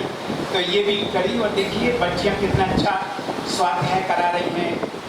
6 ढाला भी मैंने पूछा, सोनू का मैंने 6 ढाला पढ़ा दिया है और कई शास्त्र आप लोगों को पढ़ा दिए हैं। और आप लोग रुचि से पढ़ रहे, ये भी बहुत बड़ी बात है आपको बताएं, क्योंकि रुचि से पढ़ना और सभी उम्र के हैं। देखो छोटे बच्चे भी हैं और मेरी समझ में 80 साल के तो बैठे ही होंगे कम से कम कुछ न कुछ। तो ये बहुत बड़ी बात है कि आप लोगों में इतनी भावना है। तो हम आप लोगों का बहुत वो आप लोगों की अनुमोदना करते हैं, प्रशंसा करते हैं। अभी यहाँ सूरजमल बिहार की महिलाओं ने अच्छा मंगलाचरण किया, भावपूर्ण। पर एक बात बतला दें, एक लोग आप लोग पद्धति बना लें, कभी भी मंगलाचरण हो प्राकृत भाषा से होना चाहिए। कोई भी मंगलाचरण यहाँ कभी भी हो, खूब भजन करिए, खूब सब कुछ अभिनंदन करिए, सब कुछ करिए, पर कुछ किसी को कुछ नहीं आता है तो कम से कम नमोकार मंत्र उच्चारण करके उसके बाद में कुछ करिएगा। ये आप लोग को मान लीजिएगा, क्योंकि देखिए हमारी जो मूल भाषा है केवल हमारी नहीं, ध्यान रखिएगा, ये पूरे विश्व, पूरे भारत की। और ये भारत तो छोटा सा रह गया है, आपको बताएं, ये बांग्लादेश, अफगानिस्तान, श्रीलंका, बर्मा, ये सब भारत में थे पहले। इतना बृहद भारत था। और इसकी मूल, जैसे आज हम हिंदी बोलते हैं, इसी तरह प्राकृत बोली जाती थी। तो इस भाषा को हमें पुनर्जागृत करना है। और आपको बताएं, ये कोई नहीं आएगा, हम ही लोगों को करना पड़ेगा। ये हम ही लोगों को तैयार होना पड़ेगा, हम ही लोगों को अपने बच्चों को रुचि बढ़ानी पड़ेगी और हमें ही तैयार करना पड़ेगा। ये आप लोग संकल्प करिएगा। देखिए घर में हम लोग, आपको हम बताएं, ये इंदु तो हमारी बेटी है और इनके बड़े भाई का नाम शायद आपने नाम सुना होगा, प्रोफेसर अनेकांत कुमार जैन, जो यही लाल बहादुर शास्त्री विद्यापीठ में प्रोफेसर हैं जैन दर्शन के। और छोटा बेटा भी अरिहंत, हम प्रशंसा के रूप में नहीं बतला रहे, केवल प्रेरणा के रूप में बतला रहे। वो भी अरिहंत कुमार जैन छोटा बेटा जो सोमैया यूनिवर्सिटी बम्बई में जैन दर्शन में प्रोफेसर है, ये भी आप जानते हैं कितना काम करती है। अनेकांत कुमार जैन दर्शन में प्रोफेसर हैं। तो देखिए हमें अपने बचपन से अपने गुरुओं से प्रेरणा मिली कि हमें अपने घर से शुरुआत करना चाहिए। आदिनाथ भगवान ने कहीं बाहर नहीं गए थे दूसरों को पढ़ाने के लिए, उन्होंने अपने घर से। और सबसे बड़ा लोग कहते हैं कि नारी शिक्षा की बात करते हैं, नारी शिक्षा की नींव तो आदिनाथ भगवान ने डाली। उन्होंने अपनी पुत्रियों को सब विद्याएं सिखा कर, तो ये बहुत बड़ी बात है। अरे हमारे लिए बहुत बड़ी विरासत है, हमारी बहुत बड़ी संपत्ति है, हम लोग बहुत बड़े धनी हैं। अब तो प्राकृत भाषा, आज चूंकि समय कम है, क्योंकि हमें पता है कि आप लोग भी इतनी ज़्यादा देर बैठ नहीं पाते, सवेरे से पूजन करना, दर्शन करना, फिर ये शिविर भी अटेंड करना, केवल थोड़ी देर में हम आपको कुछ ही बातें, क्योंकि हम चाहते हैं कि कुछ बातें समझ जाए। तो ये प्राकृत भाषा, हम लोग सोचते हैं बच्चे लोग, क्यों बच्चे तुम लोगों ने प्राकृत भाषा का नाम सुना है? क्या होती है किसमें? अच्छा, प्राकृत भाषा में कुछ उदाहरण बतलाओ, क्या है? जैसे कुछ बोल के बताओ। हाँ, देखो इस बच्चे ने बताया कि प्राकृत भाषा में नमोकार मंत्र है, ठीक है ना। तो सबसे बड़ा उदाहरण हमारे यहाँ पर जब ये लोग छोटे छोटे थे तो जनगणना के लिए अधिकारी लोग आए लिखने के लिए कि आपकी क्या भाषा है और क्या धर्म है। तो हमने कहा हमारी मातृभाषा प्राकृत है। चले तो हमने नाम ही नहीं सुना, मैंने जब नाम नहीं सुना तभी तो सुना रहे। और दूसरा मैंने बताया कि इसको कौन बोलता है, तीनों बच्चों को खड़ा कर दिया। मैंने कहा इनसे सुन लो, खूब मंगलाचरण साथ में बच्चों को सुनाते थे। और सोते सोते उन लोगों को नमाश्री वर्तमान है, चाहे जीव मजीवम डब्बम, चाहे इनसे इन लोगों से सुन लो कभी प्रवचन सार के मंगलाचरण या कितनी गाथाएं, तो सोते सोते बच्चों को सिखाते थे। उन्होंने सुनाना शुरू किया तो कहते बस समझ गए, उन्होंने प्राकृत लिखा। तो ये हमें ड्यू डालना है। और ये अपने देखिए, ये सरकार का नियम है, आपको नियम बता रहे हैं। सरकार का नियम है कि कम से कम किसी भाषा को बोलने वाले 10,000 लोग रहेंगे, तभी उसको मान्यता मिलेगी। यद्यपि भारत सरकार ने प्राकृत भाषा को शास्त्रीय भाषा घोषित कर दिया है, पर उसको बढ़ाए कैसे? तो हम ही लोगों की जिम्मेदारी है, हम ही लोगों को बढ़ाना है। बहुत सरल है। हम लोगों को लगता है जैसे अपन लोग समय साथ पढ़े या द्रव्य संग्रह पढ़े या कार्तिकेय परीक्षा पढ़े, कोई भी जो शास्त्र पढ़ते हैं तो लगता है प्राकृत भाषा में कठिन है। पहले ये बोली जाती थी, जैसे आज हिंदी की कविताएं बनाते थे तो प्राकृत में लिखते थे, बोलते थे, सब करते थे, जनभाषा थी। धीरे धीरे भूल गए हम लोग, भूलते गए और आज केवल ऐसा लगने लगा कठिन है। हमने बनारस में बहुत मतलब मैंने वहाँ पर भी साथ वो कराते हैं, स्वाध्याय कराते थे। तो वहाँ पे महिलाएं समय साल से डरती थी नाम से, अरे समय साल नहीं देखना, नहीं पढ़ना। मगर जब हमने पढ़ा, मैंने कहा सुनो, तुम्हें कोई कठिनाई नहीं जाएगी, कोई दिक्कत नहीं जाएगी। तो उन लोगों को जब पढ़ाना शुरू किया, आपको बताना उन लोगों की इतनी रुचि बढ़ गई कि वो लोग प्राकृत की जितने डिप्लोमा और ये सब कोर्स होते हैं वो सब पढ़ने लगे और गोल्ड मेडल ला रहे हैं। महिलाएं पुरुष तो कम रुचि रखते हैं, महिलाएं ये अभी बताया ना कि महिलाओं की शिक्षा का वो रहता है। तो एक बतला है कि कोई चीज में प्रवेश कर जाइए आप, बहुत सरल हो जाती है। देखिए इसमें जो है प्राकृत में एक तो विशेषताएं बतला है। प्राकृत में सुनो बेटे, अरे तो इतने अच्छे बच्चे ऐसे कैसे पीछे देख, देखो सुन लो, संस्कृत में 3 वचन होते हैं, एक वचन, द्विवचन, बहुवचन, ठीक है ना। जैसे हम एक रूप चलाएं, जिनाह, जिन शब्द की, जिनाह, जिनाऊ, जिना, बहुवचन, ठीक है ना। अब इसी को प्राकृत में बहुत सरल है, 2 वचन है ही नहीं, एक वचन और बहुवचन बस। और ये 3 प्रकार के सा होते हैं ना, एक मूर्धन्य सा, एक तालव्य सा, एक दंती सा। ये 3 प्रकार के सा होते हैं ना, से एक शक्कर वाला सा, एक सड़क वाला सा और एक वो पा वाला सा। ऐसा हम आप लोगों की भाषा में बोल बतला रहे हैं। इसमें केवल एक होता है वो सड़क वाला सा, जिसको हम गलती सा बोलते हैं, ठीक है ना, समझ गए ना आप? तो एक केवल तो इसको लिखते जाओ। और इतनी कम मात्राएं, इतने कम शब्द, कितने कम चीजें हैं, बहुत सरल है प्राकृत भाषा सीखना समझना। तो आप लोग इस तरफ रुचि बढ़ाएं, बच्चों को प्रोत्साहित करें, ठीक है ना। कम से कम देखो ये बच्चियां इतनी अच्छी बच्चियां पढ़ा रही हैं आपको, आप लोग सब लोग कम से कम प्राकृत में मंगलाचरण याद कर लेना, एक ठीक है ना। हाँ, प्राकृत में मंगलाचरण कर लेना। देखो संग्रह का कितना सरल है, जीव मजीवम तत्वम। आपको एक और बतला दें, देखिए ये बातें कह करके मैं विराम लूंगा। पहले भी आज तो ये मत, कई लोग कहने लगते कि आज बहुत समय खराब आ गया है। मैं कहता हूँ समय बहुत अच्छा है, लोगों की धर्म में रुचि बढ़ रही है, लोग दान दे रहे हैं, शास्त्र प्रकाशित कर रहे हैं और पढ़ लिख रहे हैं, सब कुछ कर रहे हैं। तो आज का अच्छा समय है और इसमें सब कुछ आना। पहले क्या था, जैन समाज का और दूसरी समाजों का शास्त्रार्थ होता था, शास्त्रार्थ, और उसमें जो जीत जाता था उसी को राजा कहता था कि अरे ये हमारा अब यही धर्म चलेगा। तो एक बार आर्य समाज में, और ये मेरी समझ में अभी बहुत बुजुर्ग लोग हैं वो जानते होंगे, सुना होगा, आर्य समाज में और जैन समाज में एक बार शास्त्रार्थ होगा। तो आर्य समाज ने कह दिया कि हम संस्कृत में शास्त्रार्थ करेंगे, हिंदी में नहीं बोलना किसी को।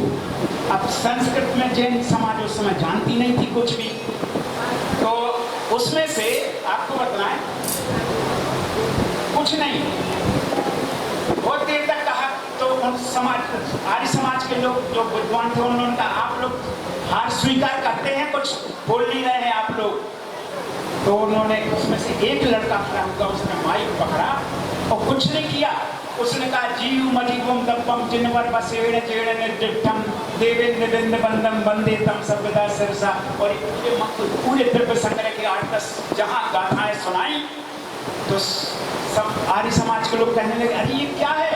कहते देखो तुम्हारी मातृभाषा संस्कृत, हमारी मातृभाषा प्राकृत है। हमने प्राकृत में बोला है, आप लोगों ने संस्कृत में बोला था, हम अपनी मातृभाषा में बोला, आप लोग उत्तर दीजिए हमारे इसका।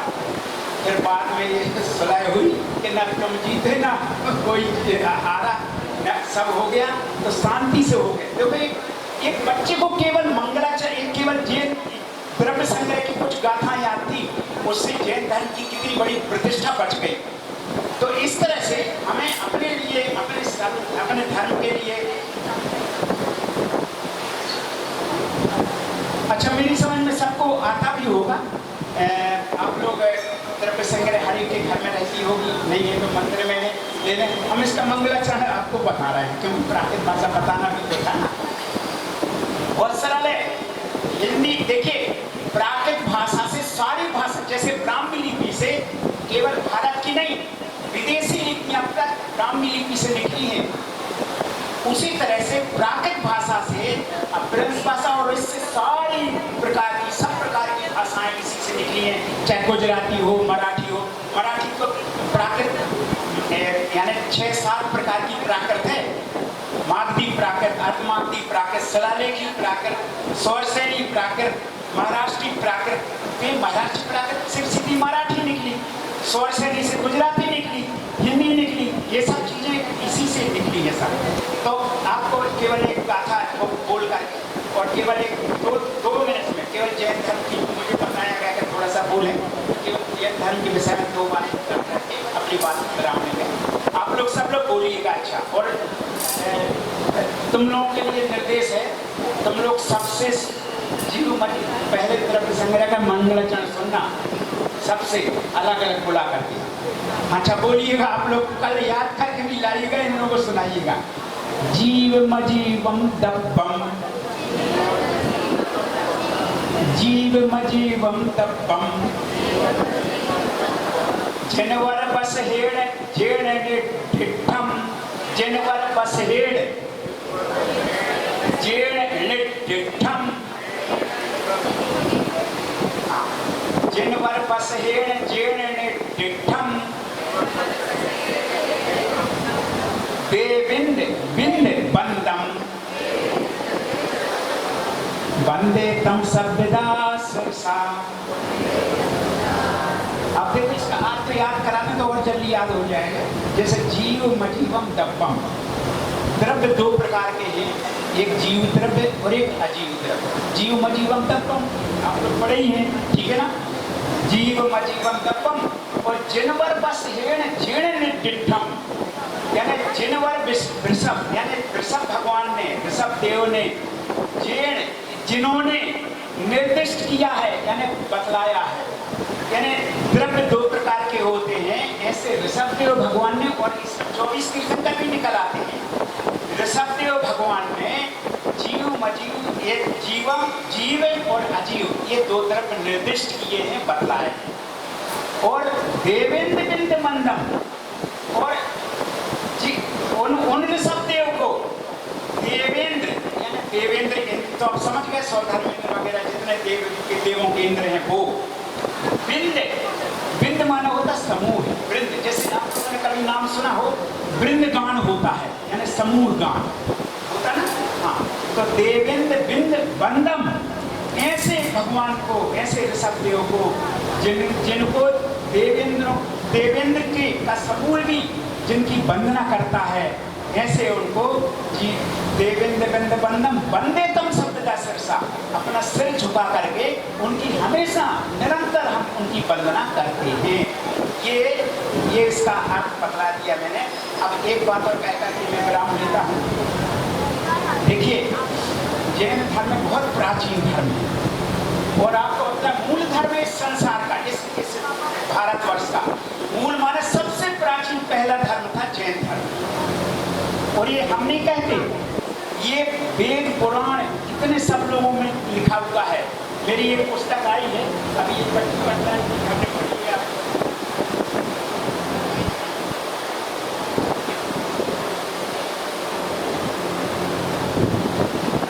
श्रमण संस्कृति और वैदिक काल, ये पुस्तक है आचार्य श्री विद्यासागर महाराज जी की प्रेरणा से ही पूरी लिखी गई थी। और इसको लिखने में 17 साल लगे मुझे, 17 वर्ष, क्योंकि मैंने पूरे वेदों को पढ़ा, हिंदुओं के पुराणों को पढ़ा, उपनिषदों को पढ़ा, और उसमें अपना जैन धर्म कहाँ कहाँ है उन सबको इसमें से लिया। तो ये पुस्तक है ज्ञान भारती ज्ञानपीठ से प्रकाशित है। तो ये अपना मूल धर्म है, सर्व प्राचीन धर्म है। अब केवल एक दो बातें कहते, देखिए पूरे देश में इतना तक कि श्रीलंका है, नेपाल है, वहाँ जब खुदाई होती है तो ध्यान रखना 90% प्रतिमाएं, मूर्तियाँ जैन जिनेंद्र भगवान की निकलती, तीर्थंकरों की निकलती।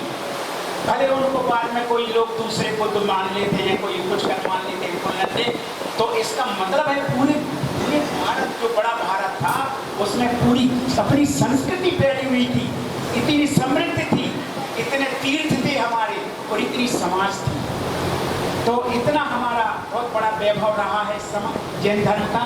इसमें मुझे बहुत बातें बतलाने का था, पर अब मैं इतनी, क्योंकि मैं आप लोगों की कठिनाई भी समझ रहा हूँ। और लोग कहते हैं जैन धर्म का बहुत कठिन धर्म है, और हम कहते हैं जैन धर्म जैसा सरल धर्म दूसरा नहीं है। जैन धर्म जैसा सरल धर्म नहीं है। लोग हमसे, मैंने एक बार इसी तरह बोला तो लोगों ने कैसे, मैंने कहा एक बात बताओ, तुम रात्रि में कब तक भोजन करते हो? जब कभी भी कह लेते कर लेते। तो मैंने कहा रात्रि भोजन त्याग की बात कराई है। कहते रात्रि भोजन कहाँ त्याग सकते हैं? तो हमने कहा अच्छा कितने समय तक खा सकते हो आप लोग, कितने बजे के बाद बंद कर सकते हो भोजन? उन्होंने कहा 10 बजे के बाद। तो मैंने कहा 10 बजे तक करनी है, कि 10 बजे के बाद कुछ नहीं करेंगे, भोजन नहीं करेंगे। बच्चों, तो देखो ये सरल हो गया ना धर्म, अपना धर्म सरल हुआ ना, यानी जिसको नहीं कुछ होता है एक सीमा बांध ले, फिर धीरे धीरे कम करते जाओ। 9 बजे का कर लो, 8 बजे का कर लो, क्या कर लो, धीरे धीरे। कितना सरल धर्म है। ऐसी बहुत सी चीजें हैं अपने धर्म में। तो इस तरह से हमने आपको केवल इतनी बात बतलाई, और बस इतना कह करके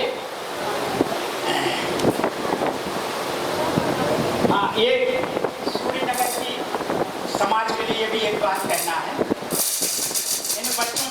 पूछो अभी हम पूछ नहीं रहे, समय नहीं है, तो इन बच्चों से पूछो कि अमेरिका का राष्ट्रपति कौन है, बहुत बड़ा क्रिकेटर कौन, हम पूछ नहीं रहे आपसे, पता है हमें कि तुम लोग जानते हो। और सबसे बड़ा क्रिकेट खेलने वाला खिलाड़ी ऑस्ट्रेलिया का, कहाँ के लोग बड़े बड़े खिलाड़ी होते हैं, सब बता देंगे नाम, पर अपने तीर्थंकरों के पूछेंगे तो शायद हम बतला पाओ उनके चिन्ह क्या हैं, 24 तीर्थंकरों क्या हैं। और हम उनसे पूछें कि अपने बड़े बड़े आचार्य कौन कौन हुए हैं, तो जानना चाहिए, समझना चाहिए। तो हम सूर्यनगर की एक समाज से एक अनुरोध करेंगे कि आप लोग कम से कम इतनी अच्छी चित्र आप लोग बनवाएं, एक ऐसा चित्र बनवाएं कि 24 तीर्थंकरों के नाम, उनके चिन्ह ये रहें। और दूसरा, अपने जैन धर्म के प्रमुख आचार्य कौन कौन से हैं, उनका समय क्या है, जैसे आचार्य कुंद है, पहली शताब्दी लिखते हैं, उनके कौन कौन से ग्रंथ हैं, समय सार, प्रवचन सार, अष्टपावड़, ये सब चीजें, नियम सार, ऐसे। तो कम से कम 10 आचार्यों के नाम, उनका समय और उनके ग्रंथों के नाम आप लोग फ्लैक्स बोर्ड पे लगा के आए, दीवारों पे लिखवा के जरूर रखें। कम से कम बच्चे आते हैं तो समझ सकेंगे कि देखो समंत भद्राचार्य ने देखो कितने रत्नग्रंथ साहब का चाल लिखा, और बड़े बड़े और देवागम स्तोत्र वगैरह कितने अच्छे ग्रंथ लिखे, आप लोग समझ सकेंगे। नेमिचंद्र सिद्धार्थ चक्रवर्ती ने कौन कौन से ग्रंथ लिखे, गोमट सार वगैरह, तो ये सब चीजें हैं, बहुत बातें हैं। अभी आपने ब्राह्मी लिपि का देखा कि ब्राह्मी लिपि का क्या नमूना है, एक प्रकार से आप लोगों को प्यास बढ़ाई है, जिससे कि आप लोग प्यासे हों और उसका पान करें। और इसी तरह से जैन धर्म की बहुत विशेषताएं हैं, ये बच्चियाँ भी बहुत अच्छी तरह से आप लोगों को पढ़ा रही हैं, हम इनकी भी बहुत बड़ी सराहना करते हैं। और महाराज जी से, सागर महाराज जी को मेरा व्यक्तिगत वो रहता है उनसे संपर्क, तो उनसे भी कहेंगे कि उन्होंने बहुत अच्छा शिविर यहाँ पे चला रही है। तो जय बोलो आचार्य गुरुवर विद्यासागर जी महाराज की जय। जय बोलो शांतिनाथ भगवान की जय। में संक्षिप्त रूप में ही सही उनको ब्राह्मी लिपि, जैन दर्शन और प्राकृत भाषा का महत्व पता चला। अब इसकी प्रभावना कैसे करनी चाहिए ये मैं नहीं बताऊंगी, ये आप ही बताएंगे, क्योंकि अभी आपने सुना है तो आप किस तरह से कर सकते हैं। पहले मैं ये विचार बच्चों से जानना चाहूंगी, आप कोई महिलाएं आके बोलना चाहें, फिर एक दो बातें बता के, क्योंकि मुझे पता है कि समय हो गया है और मुख्य रूप से तो खैर हम आज इनको ही सुनने आए हैं। तो बस आप में से कौन बताना चाहेगा कि आज क्या सीखा, और जो भी मतलब अगर आपने सीखा है और किस तरह से प्रभावना करेंगे। आज बच्चे, अच्छा आपने ब्राह्मी लिपि सीखी है, अब आप दूसरों को सिखाएंगे, ठीक है। कि पहले आप ब्राह्मी लिपि के विषय में कितना जानते थे? ब्राह्मी लिपि के बारे में नहीं जानते थे, तो आज आपने अगर उसके विषय में थोड़ा बहुत समझा तो आपको लगा कि आपको सीखना चाहिए। हाँ लगा सीखना चाहिए, सीखने का प्रयास करेंगे। तो आप बताएंगे आपने जो बच्चे कौन सा अक्षर सीखा आपने? आधा पूरा द सीखा। अरे वाह, तो अब आपको लिखना आ गया द, बहुत बढ़िया। आपने अभी प्राकृत भाषा और जैन दर्शन की जो विशेषताएं सुनी, या उन्होंने प्रोफेसर फूलचंद जैन जी ने जो बताया, उसमें से कौन सी एक बात है जो आपको अच्छी लगी? और मतलब एक बात बतानी, बहुत सारी अच्छी लगी होगी, कोई एक बात किया।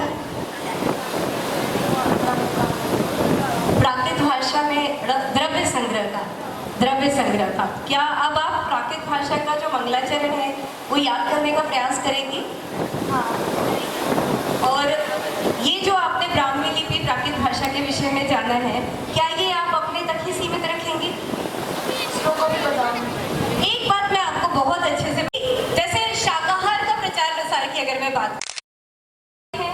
सभी को पता है जैन धर्म वाले शाकाहारी हैं, पर हमारा मकसद ये होना चाहिए कि हम दूसरे लोगों को भी किस तरह से सात्विक आहार की ओर प्रेरित करें।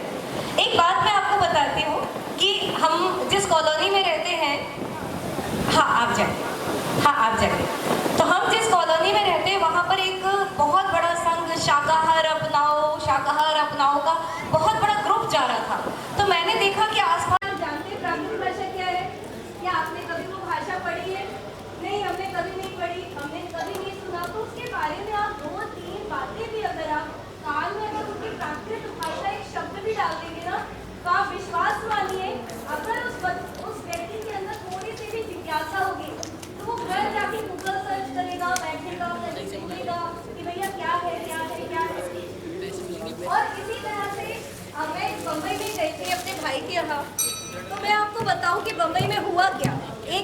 महिला आई, हेलो, बड़ा एकदम गमगीन अवस्था में कि दुख क्या है। तो मैं एक सेकंड के लिए भाप गई कि वो किस लिए आई हैं। तो मैंने कहा नहीं जानते कि क्या है दुख। तो उन्होंने कहा बहुत दुख है संसार में, कितनी परेशानियां हैं, हमारे शरीर में कितनी परेशानियां हैं, हमें कितनी तरह की बीमारियां हो जाती हैं। मैं बड़े एकदम अज्ञानी बन के उनकी बातें सुन रही थी, क्योंकि मुझे उनका मकसद पता था।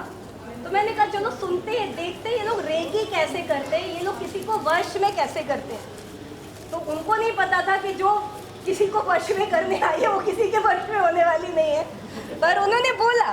तो मैंने कहा हाँ। फिर धीरे धीरे धीरे धीरे वो आई और आपको पता है आपका दुख दूर हो सकता है। मैंने कहा अच्छा, मेरा दुख दूर हो सकता है? हाँ, आपको जीवन में कभी कोई दुख नहीं होगा, जो मांगना चाहते हो आप मांगो, आपको मिलेगा सब। भाई उन्होंने रामायण पढ़ी, उसके बाद मुझे उनके प्रभु, अब मैं नाम नहीं लूंगी, उनके प्रभु के बारे में बताया, उनके जो भी मतलब जिनको वो मानती थी, कि आपको आना यहीं पड़ेगा तभी ये सारे दुख दूर होने होंगे। मैंने सारी बातें सुन ली, क्योंकि मुझे सिर्फ कॉन्सेप्ट समझना था कि किस तरह से लोग अपने वशीभूत करते हैं लोगों को। क्योंकि यहाँ बच्चे हैं इसलिए मैं बता रही हूँ कि बेटा बहुत ऐसे ज़िंदगी में आप लोगों को लोग मिलेंगे जो आपको अपनी तरफ आकर्षित करने की कोशिश करेंगे। उनको वो बोलेंगे कि हमारे धर्म में ऐसा होता है, तुम्हें एक भी परेशानी नहीं होगी, तुमको ये भी नहीं होगा, तुमको वो भी नहीं होगा, तुम जो मांगोगे गाड़ी मांगोगे गाड़ी मिलेगी, बंगला मांगोगे बंगला मिलेगा। उनसे सिर्फ एक बात बोलना, क्या बोलोगे? कि हमें पता है कि ये सब चीज़ें जो हमारी ज़िंदगी में हो रही है हमारे कर्मों के आधार पर हो रही है।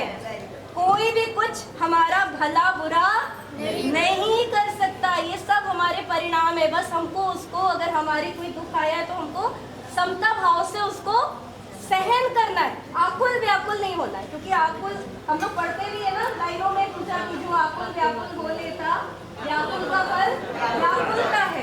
तो आपको सिर्फ इतना कहना है कि भाई हमें समझाओ मत और अपनी तरफ मोड़ने की कोशिश मत करो, क्योंकि हम जानते हैं और हमारे तीर्थंकरों ने, हमारे आचार्यों ने हमें बताया है कि भाई रंच मात्र भी कोई किसी का करता नहीं है। अगर मुझे चोट लगनी है तो लगनी है। हाँ, जब आप पूजा पाठ करते हैं, जब आप प्रभु की आराधना करते हैं, तो आपके वो जो पूर्व जन्म के पाप कर्म हैं वो क्या होते हैं? कम हो जाते हैं। एक बहुत छोटी सी कहानी सुना के अपनी बात को विराम देती हूँ। बच्चों को याद रहेगी, मैं बाद में सुनूंगी। इस मामले में मैं बिल्कुल परफेक्ट हूँ, बहुत ध्यान से सुनती हूँ। बच्चे इधर आ जाओ, थोड़ा सा आगे आ जाओ, इधर इधर इधर, हाँ आगे से। ऑन है ना पक्का?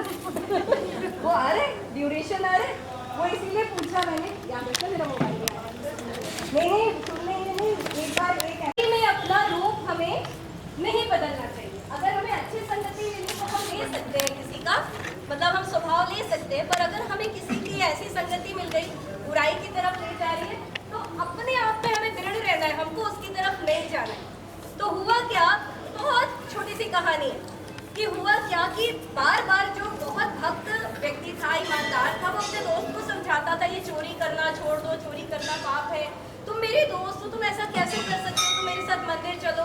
वो कहता था देखो हम लोग दोस्त हैं अपनी जगह, तुम अपना काम करो और हम अपना काम करते हैं। बस हुआ क्या, ऐसे ही दिन गुजरते रहे। एक दिन दोनों अपने काम के लिए निकले, चोर चोरी करने निकला और जो व्यक्ति था वो अपना मंदिर निकला। दोनों को अलग अलग जगह ठोकर लगी।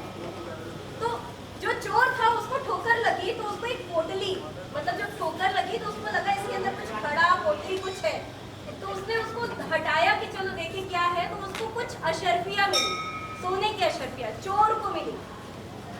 और जो धर्मात्मा व्यक्ति था वो अपने मंदिर की तरफ जा रहा था, वो बहुत लहूलुहान हो गया, उसको पैर में इतना खून निकलने लगा कि वो मंदिर की तरफ नहीं गया, वापस आ गया।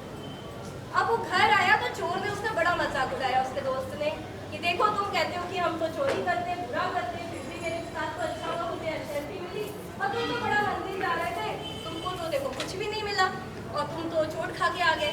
उसने कहा अच्छा। वो भी परेशान हो गया, बोला इसका रास्ता सही है कि मेरा रास्ता सही है। हो गया। बाद उसने क्या किया,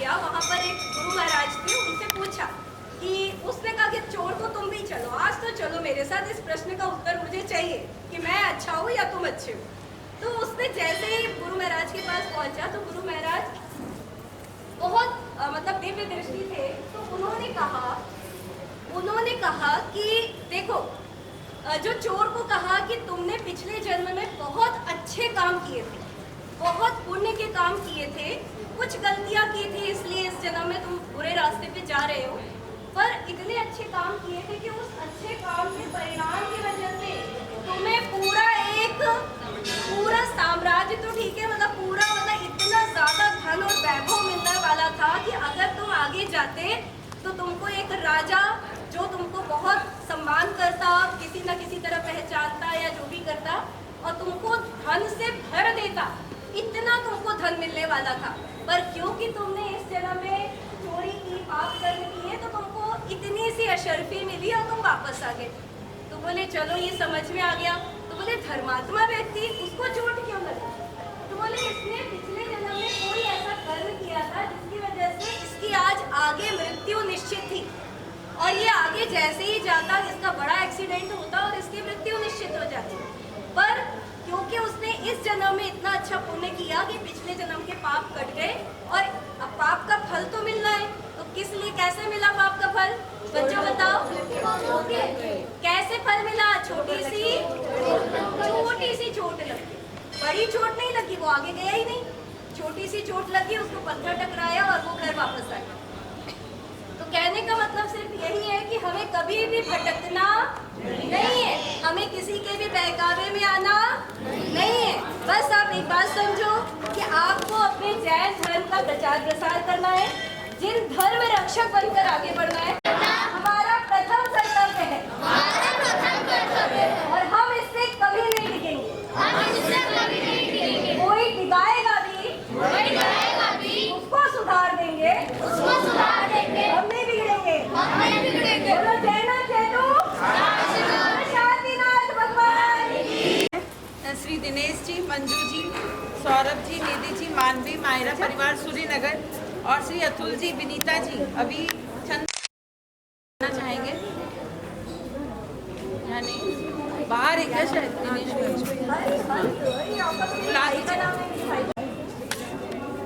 अंकल जी इधर देखिए। आइए।